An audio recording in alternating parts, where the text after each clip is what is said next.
The Titans and the Bears clash for their first week of the preseason this weekend.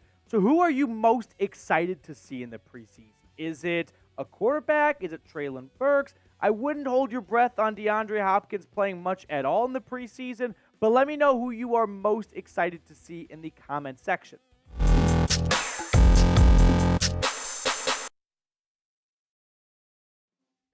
What's going on, Titans fans? Welcome into Titans Today by Chat Sports. Coming up on today's show, Malik Willis. Is he QB2? Is he ahead of Will Levis? We'll break down the depth chart being released. Plus, we have some training camp notes and news to take away from Tuesday's session. And then ESPN picked a breakout player for Tennessee, so we'll check out and see who that was. But the depth chart has dropped ahead of the first preseason game, and Malik Willis is QB2, which I am here to remind you that preseason depth charts always speak to who's been on the team longer. Like, for example, Bijan Robinson, top 10 pick for the Falcons. He's RB3 on their depth chart. Will he be RB3 when week 1 rolls around? Absolutely not. But teams are always sending a message to rookies and younger players of, you've got to earn it before we just give you a top spot on a depth chart, which means play well in the preseason, which we're expecting you to do, and you can move up and down the depth chart. But for now, it's the second-year quarterback out of Liberty who finds himself second on the Titans quarterback depth chart, behind Ryan Tannehill and ahead of Will Levis. Last year did not go very well for Willis. We don't really need to rehash that all too much. It was not a spectacular rookie campaign when he filled in for Ryan Tannehill. And that leaves Will Levis with an opportunity to try and jump over Malik Willis, but it's not happening between now and that first preseason game against the Bears. There are going to be some more practices and preseason games with opportunities for Levis to pass up Willis. But for now, Malik Willis has looked good so far in training camp, so they are not dying to just feed into Will Levis's ego and hand him the QB2 spot if he has not been better than Malik Willis so far throughout camp. Now, Ryan Tannehill, as we're talking quarterbacks for a second here, he threw 2 interceptions today on Tuesday during training camp. Don't be too alarmed. Quarterbacks throw interceptions during training camp. It's a sign of pushing the ball downfield or they're not being very good. And that's not good either, but every quarterback throws interceptions during training camp. It is what it is. You can just kind of chalk it up to, hey, that's a good win for the defense. You want to get some nice defensive and offensive wins sprinkled in throughout camp. Now, Tannehill has had a tale of 2 different tapes, his first 2 years in Nashville and his last 2 years in Nashville, where the touchdowns went down, the interceptions went up, and unfortunately the losses went up as well. I am a believer that Ryan Tannehill might not get back to what I thought was an elite status in 2019 to 2020, but he will be better than they were than he was last year, and this team will be better as a result. Everyone is looking for a hot take at the quarterback position, right? Everyone's looking for someone to go out there and say, I'll call my shot right now. Will Levis will start in week 2 for this team. I'm not quite there. I think Ryan Tannehill is a more than serviceable quarterback.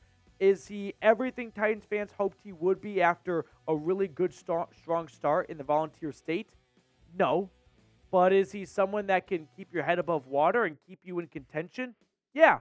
Courtesy of them winning the AFC not too long ago. So if you came here hoping for me to say a hot take of call my shot, Will Levis starts week 3 or week 4, I'm not quite there. Maybe he will start, but I don't think the leash for Ryan Tannehill is as short as people might believe it is. But who do you think QB2 is week 1? Who's the backup for Ryan Tannehill?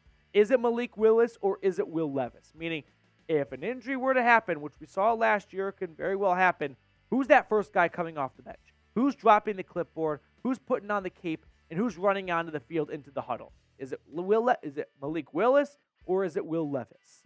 Now, some training camp highlights I want to share with everyone today. Taking a look at some of the bright moments and some of the not so bright moments, as that's the nature of training camp. There's going to be ups and there's going to be downs.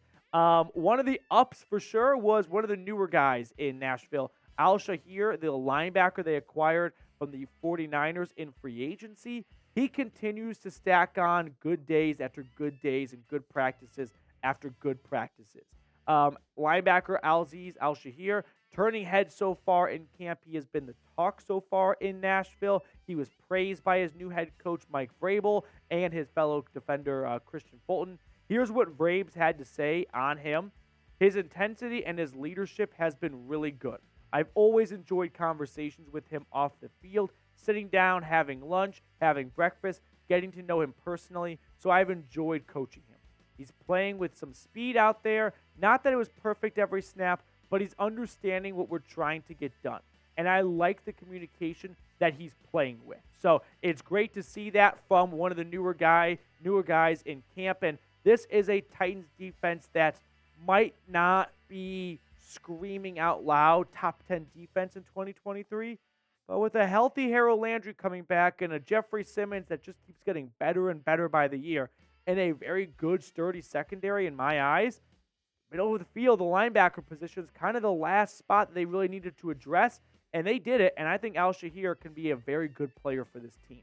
Now, if you are excited for the Titans preseason games, make sure to subscribe. If you've noticed, we have unfortunately not put a video out in a couple of days, and that's just because the way Chat Sports operates is the more subscribers, the more videos. So if we get more subscribers here, we can put out more content. We can get more studio space for you guys at home, but you have to subscribe for that to happen.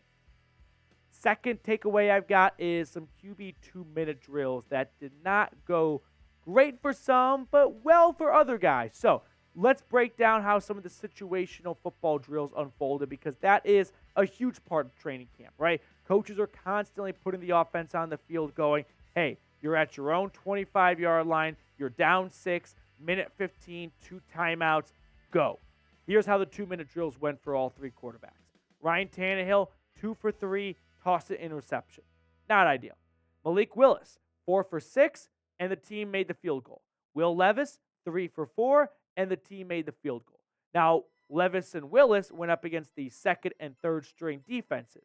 Ryan Tannehill is going up against the first team defense, so it's going to be a bit tougher for him.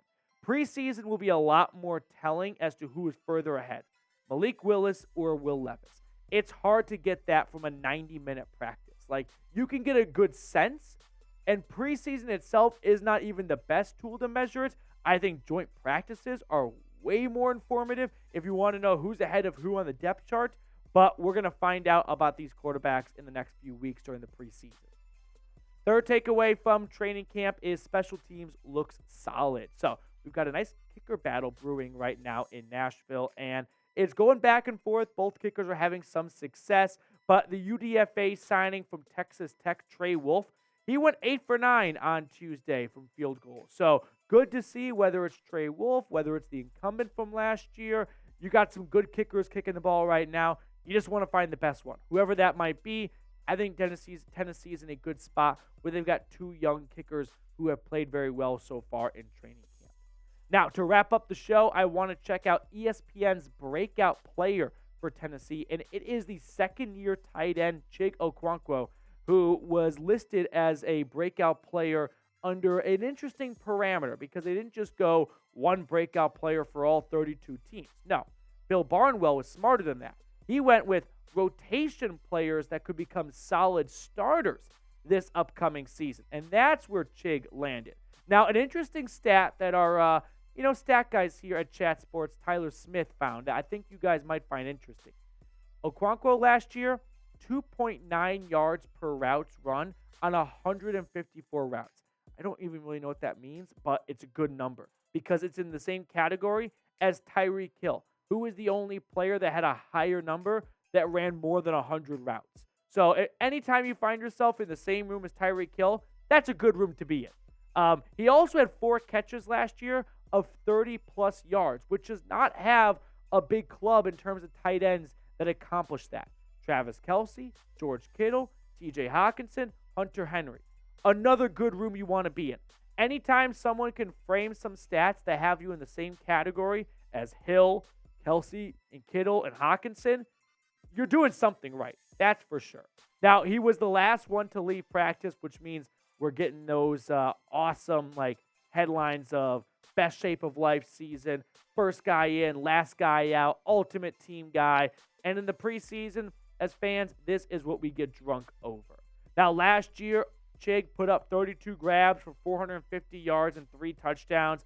He definitely came on as of late down the stretch. Former day 3 pick that has a lot of, good reason to believe that he can have a breakout season. Now, Barnwell connected Chig to some other recent tight ends that have had big leaps in one of their first few seasons in the league. Jared Cook, going from his second to third season, you guys might recall, jumped all the way from 361 yards to 759 yards. But the biggest jump that we can really draw to was Jimmy Graham. In his rookie season, 351 yards. His second year, 1,300 yards, 11 touchdowns. Now, I don't know if it's going to be a Jimmy Graham. Actually, I do know. I don't think it's going to be as big as a Jimmy Graham breakout campaign, but maybe somewhere between Jared Cook and Jimmy Graham, right? Maybe it's 800 yards and 4 to 5 touchdowns, which would be a huge addition to this offense. But predict it for me. Will he eclipse 750 yards? Type O for over, type U for under. Give me your honest opinions down in the comment section below, or just be a good vibe and type O for over if you are unsure. I think it's going to be close, but I will add that when you added DeAndre Hopkins to the mix here, that stole some targets away from Chig, I believe, because this was already a run-first offense. So if you aren't going to pass the ball anymore, that you add DeAndre Hopkins now, well, that means the amount of pass attempts you had going out, those numbers aren't changing. Then the targets for all the receivers with Hopkins being added is going to take a hit. So if he's not going to be this team's second option, like Jimmy Graham and Travis Kelce, well, he's the first option. If he's not going to be the second option, well, then he might not get a lot of targets to get over 750 yards. That's going to do it for us on today's show. Thank you so much for tuning in. If you enjoyed the content that we provide here, consider subscribing. It's completely free. Plus, we're trying to put out daily content, but we need more subscribers to get more studio space here at Chat Sports.